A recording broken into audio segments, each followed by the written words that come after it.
All right, so we're all here today for the PhD Unlimited event, Crafting Your Graduate School Story for Employers.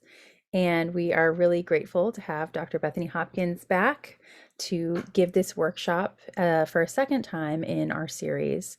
Dr. Hopkins is Senior Career Advisor at the UC Davis Internship and Career Center and has much experience helping graduate students make this transition out of a PhD program or a master's program and into the workforce, and has been able to actually make that transition herself. So we'll be able to share personal as well as, professional experiences and guidance on how you might do this. I'll just say briefly that my name's Stephanie Maroney, and I work at the UC Davis Humanities Institute, and I am the program manager for the Mellon Public Scholars Program. But one of my roles here at DHI is to help run the PhD Unlimited series, which you are here for. And we intended this series to be a real broad approach to career development for master's and PhD students in the arts, humanities, and humanistic social sciences, because there are a lot of great resources out there, and more, it seems like every year, for thinking about what to do beyond the PhD here at UC Davis. But we think that there's still, it's still worth it to create spaces for conversation among humanities and arts PhDs, because sometimes you have unique questions and situations. And so we try to use this series as a way to make space for those kinds of conversations. So far in the series, we had an event on publicly engaged research, and I shared a little bit about the Mellon Public Scholars Program. Today's event is the second in our series, and I'll just point your attention to the upcoming workshops, one of which is on grant writing. So it's really an introductory workshop to grant writing led by Ari Washburn in the UC Davis Office of Research. And then it'll actually be a watch party of a presentation that Ari gave last year.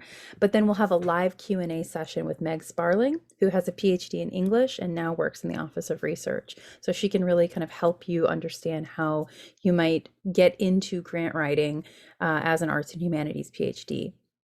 And then finally, the last two so far in the series for winter quarter are going to be a two-part workshop and presentation on podcasting in the humanities. So the first one in January, we'll hear from some fellow grad students who received a stipend to attend the National Humanity Council's Podcasting the Humanities workshop. And they're going to share back what they learned about how to kind of start doing podcasting.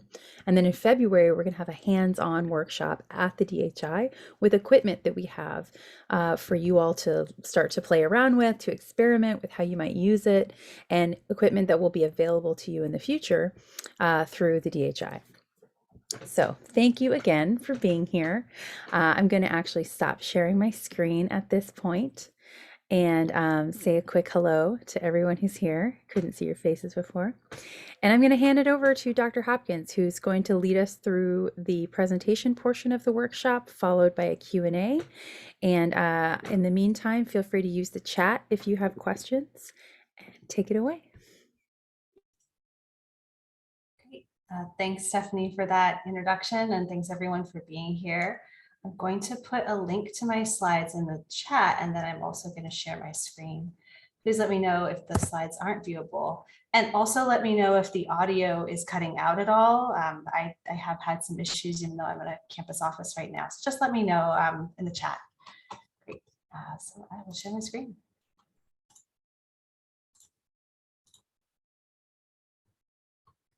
Okay, so if you're here today for this session of PhD Unlimited, you're here for crafting your graduate school story for employers.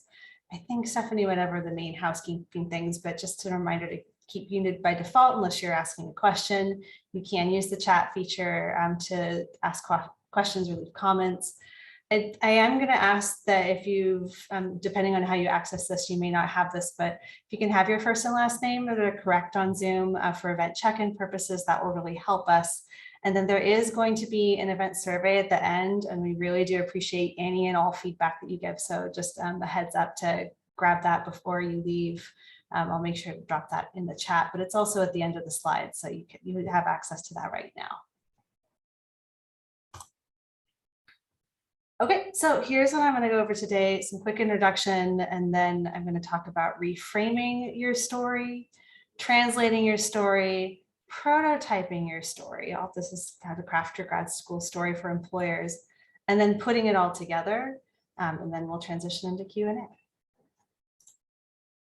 This is me. As Stephanie mentioned, I work at the Internship and Career Center. I've been here for about 3 years, and I specialize in working with graduate students. And I myself did a PhD in history, so that's my own personal background. So I'm happy to be here working with PhDs and other graduate students in the arts, humanities, humanistic, social sciences. Really nice to be among you all.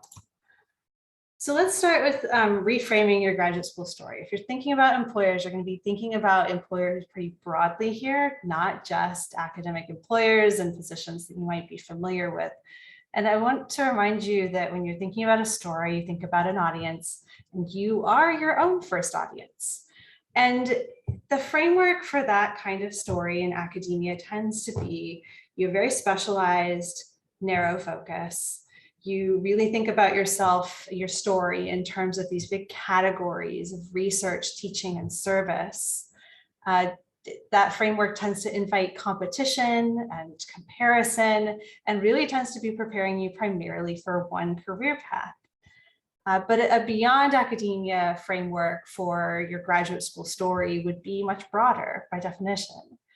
It would also be focused on some different things like your own values, your skills, your accomplishments.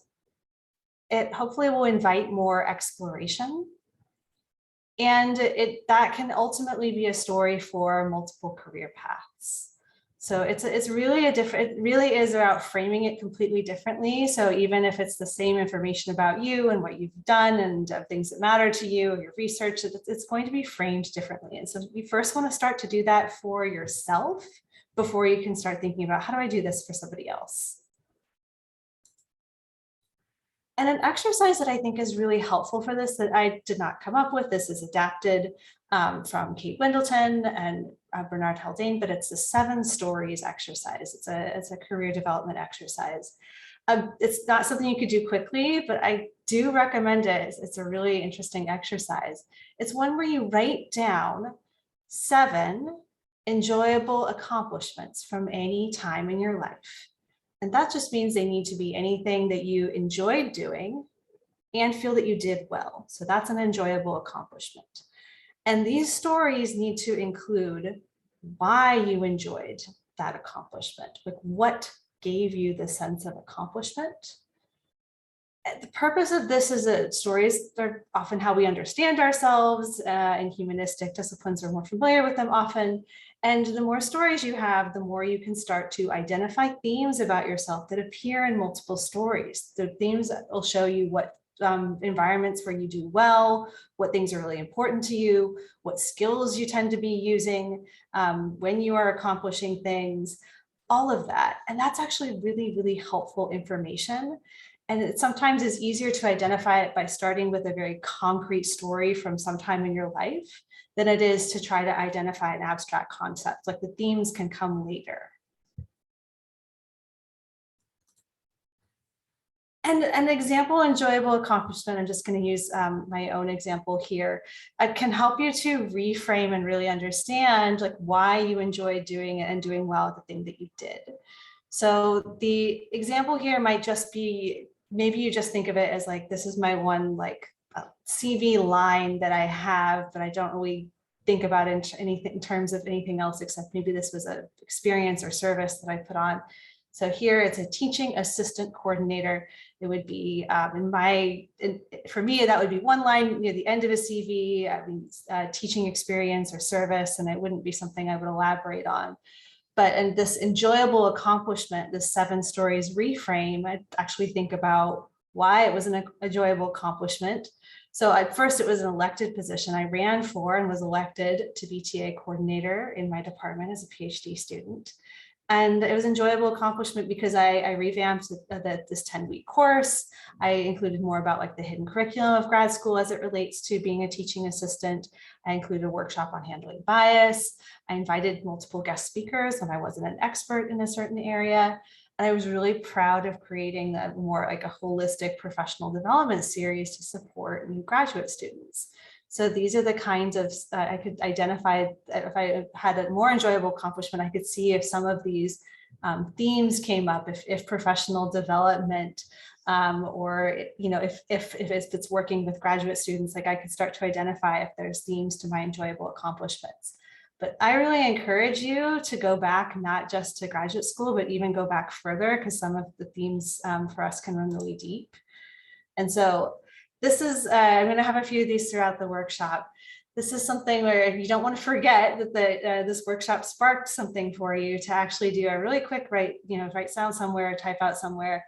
Is there an enjoyable accomplishment that comes to mind? Maybe it's just something from the last 5 years. It doesn't even have to be part of graduate school.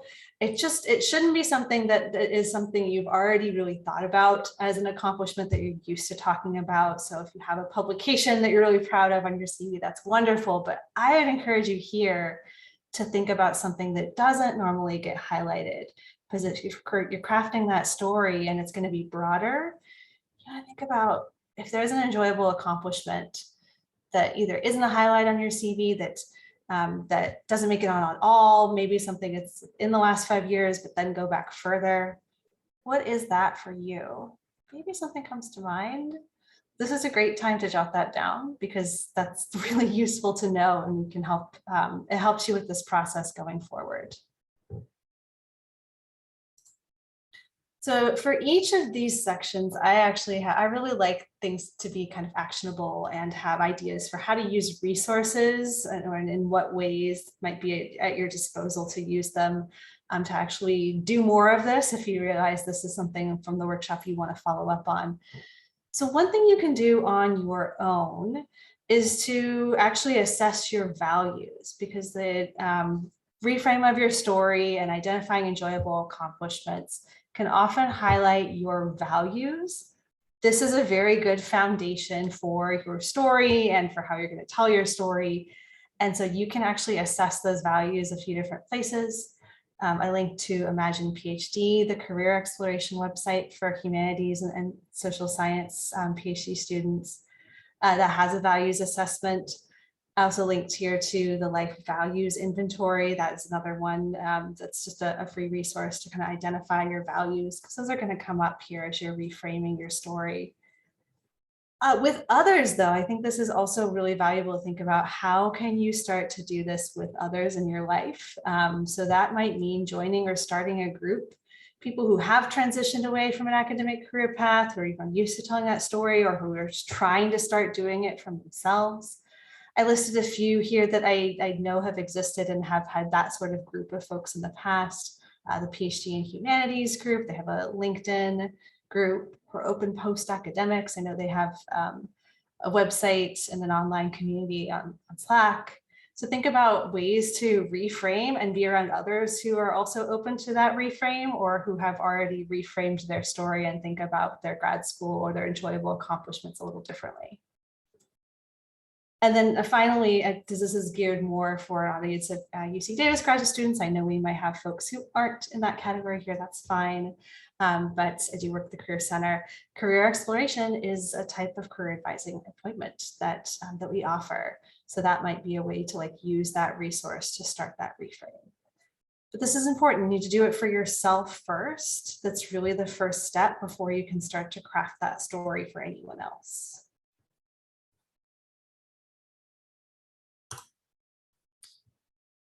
So next up, and this might be the part you're a little more curious about, is how do you translate that graduate school story? So you've thought about your own enjoyable accomplishments, why you've enjoyed them, maybe identified themes, maybe identified values. But to translate it, you're going to use slightly different language. And I think the thing that's most different about it is you're going to be focused more on the language of skills. And again, it's going to be broader than you might be used to talking about yourself and telling your story within an academic context. So in academia, you often may be familiar with very established sort of categories or ways to talk about, ways to tell that story and ways to show that you're successful. I think they often tend to follow establish CV categories as a way to indicate like, publications or conferences or a certain, teaching experience, etc., that might actually need little translation because the folks who are looking at that or hearing about that as part of your story understand the meaning behind them. They have done those things themselves. It doesn't really need a lot of translation for someone to hear that you have a publication that's forthcoming. But beyond academia, translation is really needed to describe that graduate school experience it more into the language of skills, which tends to be the language that most other employers use. There's other parts to it, but I think the skills piece, especially in the humanities, is the most different. That's the place where the most translation takes place. And so I'm going to focus on a few different ways that you might approach doing that.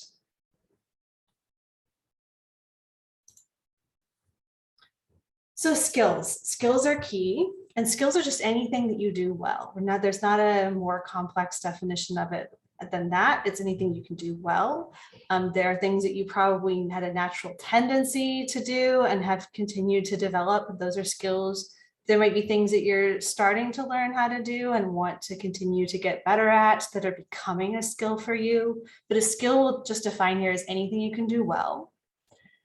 And a transferable skill specifically is a skill that can transfer or be translated to multiple different work environments. There's not just one specialized context where that skill is needed. There are multiple worker employer environments where that would be useful, even if it's used a little differently or slightly different words are used to describe it. So what are some transferable skills you may have from graduate school? This is an exercise. This takes a little bit to start thinking of them differently, but I'm gonna list a few here as an example. You might think of it like, okay, well, in my research, I tend to, I read things and then I observe patterns when I'm doing my research, and in my teaching, I make sure that people are talking. So maybe facilitate conversations is something that I do. In the research I do, I'm applying critical theory. I have to write things and to try to publish so I can write clearly. I can also present to other, researchers in my field. I can present to students, fellow graduate students, as well as undergraduate students. So this is something you want to start to identify. What are things I do well? And how would I describe those? And then the ones that I bolded here, you can start to think about if there is a context that you can think of where it would be useful to do that outside of academia, that's probably a transferable skill. So I didn't include applying critical theory here because it's less likely to be the case. And you'll notice I did use a language that maybe is not just an academic language. So presenting to multiple stakeholders, like maybe that isn't quite how you would describe it. Maybe you would just say, I present to this group and that group and that group. But if they're different and have different needs, like you're presenting similar information, but they have different needs from it, then that's presenting to multiple stakeholders. So you can start to think about what you already do well, and if those things seem like things that would be useful beyond just the work that you're already doing in graduate school, that might be a transferable skill. There are some skill sets, common groups of skill set, and these are going to be pretty general that I'm starting with. And you can drill down further to get to slightly more specific skills. But you do have skills, even if you don't think of them in those terms. Likely, if you are a current graduate student in these fields, you have some set of communication skills, again, that you can break down into more specific skill components. Probably have some general research skills, right? And it might depend on what methods you use and what your sources are in your research, but you probably have some of those that you could identify. You may have technical skills, as well as problem-solving skills. So that you may not think of these as a skill set the way that like a technical skill or something, but that's actually really important, that they are more transferable this way. So being able to identify problems or to synthesize material or good analytical skills. And you might have the ability to manage, like have managerial skills. So that might be delegating tasks or establishing goals. So these are all different kinds of skills, and then you can drill down to be a little bit more specific. And I've linked here in the slides, which I think, I don't know if we've had anyone who's joined late, but I can put them in the chat one more time, just in case you didn't get them the first time. A link to a transferable skills inventory that we have at the Internship and Career Center. And then a translating academic skills document from Open Postdocs. Both of those I think were helpful if you're like, I'm needing to drill down more into this skills bit. This is, again, the thing that I think is the most different. And some comments I sometimes receive from graduate students is it doesn't feel like it's enough information to just list that I have these skills. Like don't worry about quite how you're going to use it yet, or the fact that there's not context, like how long you did it, or in what work experience you have with it. Right now, you're just trying to think about translating and speaking and thinking about a way to describe yourself that uses more of the language of skills, that thinks about the individual components of what you're able to do well, instead of just a line on a CV. Once you have started to think about yourself and what you can do well, and more in the language of skills, you can start to identify more specific skills that might be of interest to employers. And then you can look back through what you've done and try to pull out some of those skills and those skill sets from experiences that you've had. So I have just pulled this. This is not a specific job posting, but it pulls from a few different ones that are real and live right now.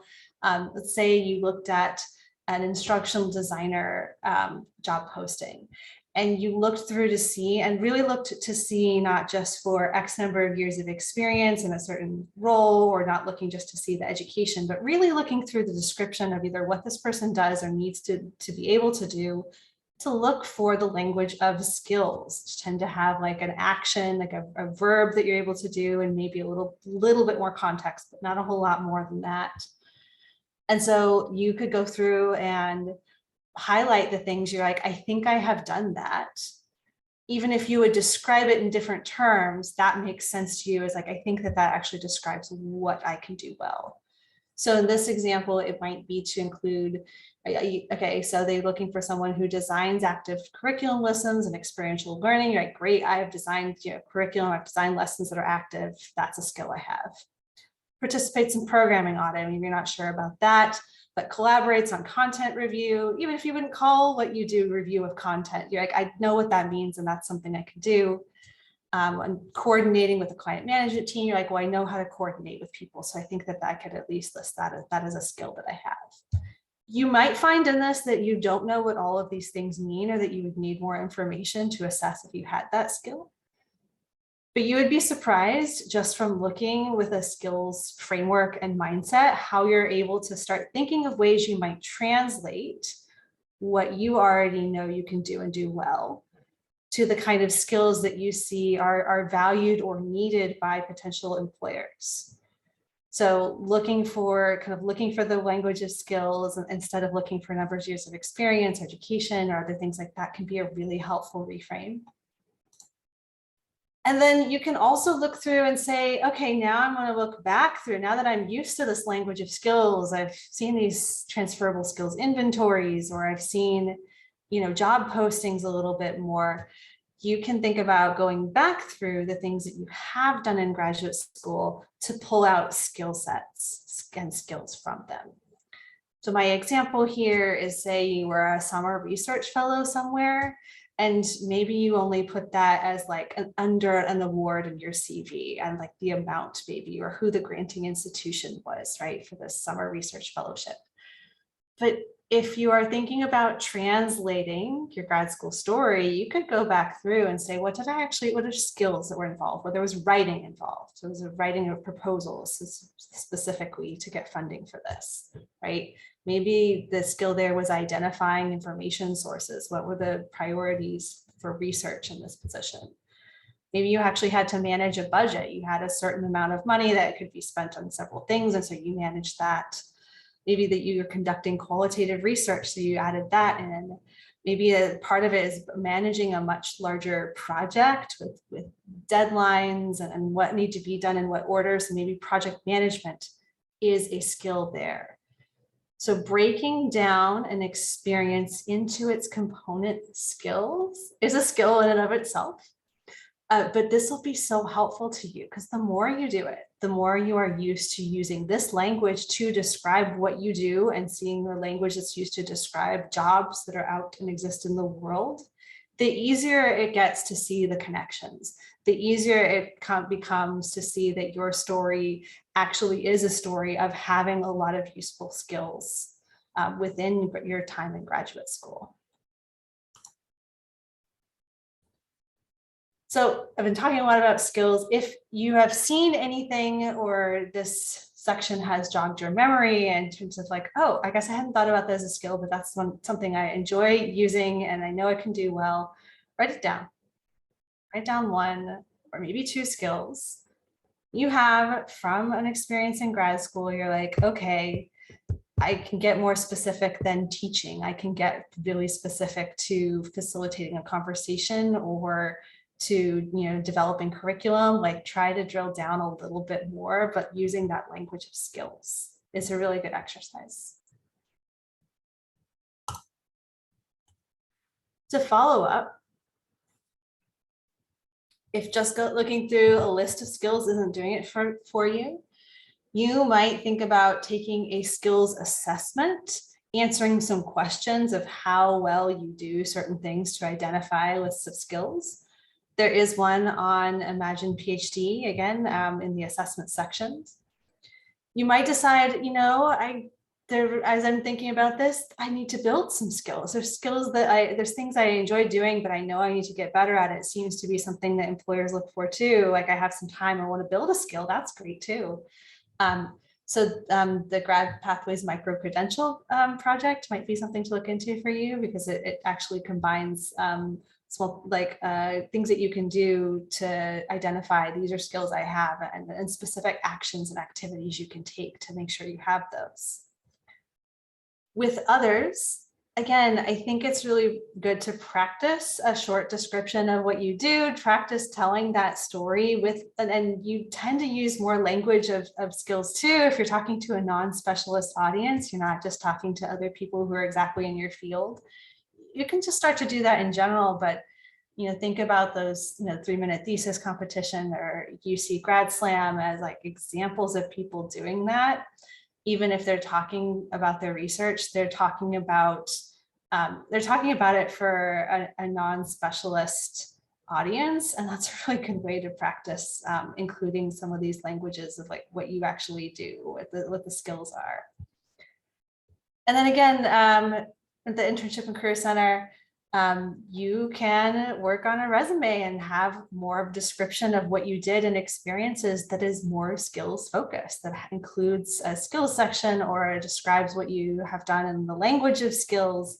That's something that we look at on appointments. It's even something that we have a document review process where you can get initial written comments asynchronously. So think about using that, but using that to identify and really pull out the skills.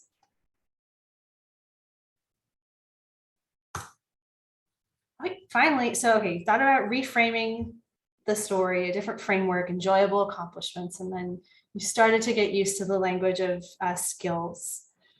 So next step, you have to practice, you have to prototype. You got to try out telling your story and using these things you've learned about yourself or the language that you've learned to use, especially to folks beyond academia. It's ideal. And also, you want to start listening to others' stories like that. So this prototyping, this trying out having conversations is another really important step in the process of crafting your story. So the academia context, you might not be used to thinking about this as the component. So you might be used to thinking more in terms of I need to search for a job, I apply online. I mostly am talking to advisors and letter of reference writers about this process. Then really the only prototyping of that story comes later if you're interviewing and giving a job talk. But beyond academia, you want to actually have conversations and work on the story and listen to other story much earlier.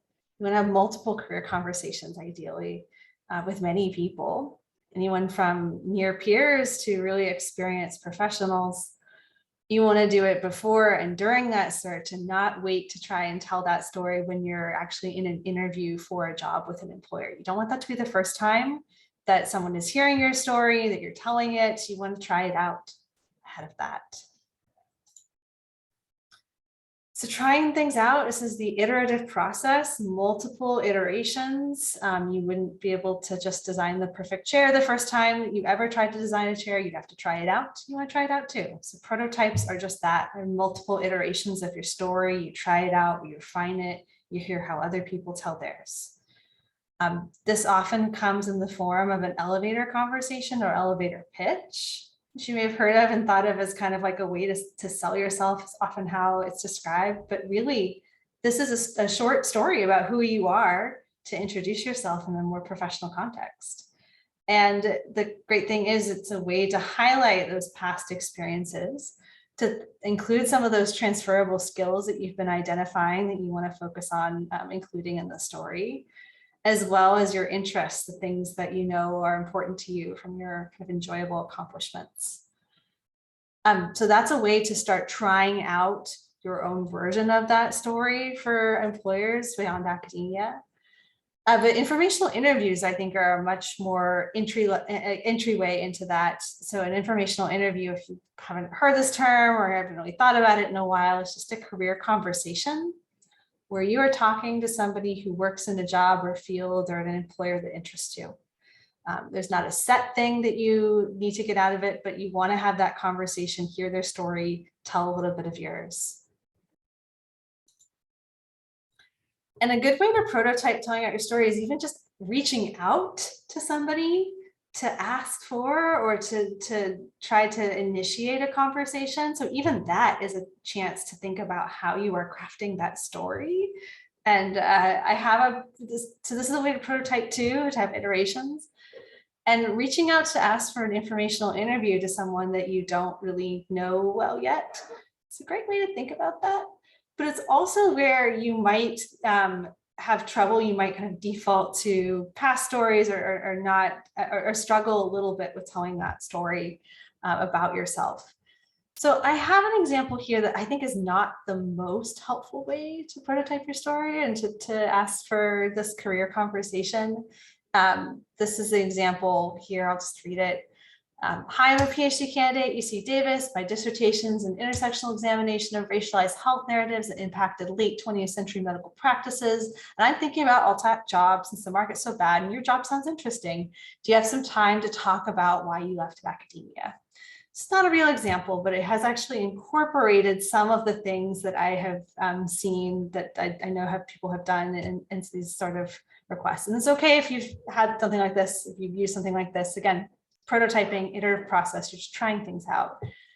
But I do want you to think about, why am I saying that this is not the greatest way to approach telling your story or the greatest way to reach out to ask someone to tell you their story? Why would I have this as a not great example? There's something that in it, and it seems inherently like they've done something that isn't telling about themselves or isn't asking for that person to meet. Thanks, Stephanie, for putting something in the chat. Yeah, I would say that the focus is quite a bit. I'll go back to it real quick. Quite a bit on the negative, and doesn't really focus on why that person's job's interesting, and doesn't really think about, does my description of my dissertation, is that something that makes sense, or I need all of that information for this audience? Like, it hasn't really done that sort of work of translating or focusing on kind of the positive and a future focus. So I would recommend that whatever you do, you in this iterative process of trying to hear someone else's story, practicing telling your own, to keep it positive, to focus on your connection to that person, if you have it, and really what you want to talk about, not just like leaving academia, but what about that person or their story is a thing that is the reason you're reaching out or want to talk to them. So a slightly better example would be hello and actually include their name. I saw you speak on a virtual panel about your work as a diversity, equity, inclusion manager at this big tech company last week. I wanted to reach out because your job intrigues me. I'm an English PhD candidate at UC Davis and doing research on racial health disparities. I'd love to hear more about your transition to this job from academia. Do you have some time to video chat about your job in the next few weeks? It's a little bit more of a specific, give some context and parameters there for the ask, but really like says how they know the person, that they're interested specifically in that job that they do, a little bit about themselves and what they do, but like this is a more of a chance they're really wanting to hear more from the person they're reaching out to. And so it's a short introduction to who they are, but it's more about here's what I want to hear from you and here's what I'd like to hear about in your story. So it's helpful to think about this as a chance to start getting used to asking for people to tell you their story and telling your own in a different way. And if, as I'm writing this, you have ideas, there's someone you can think about whose name you've seen or whose job intrigued you that you're like, I would feel okay trying out, telling them a little bit about, sentence about who I am and why I'd like to talk to them about their job. Jot it down to yourself now so you don't forget. If you go through with this and have these career conversations, really listen to how others tell their story. Hello. Did I get a question or am I just getting some feedback? I'm close to the end here. So if you're going to have questions, I'm going to be happy to take those really soon, I promise.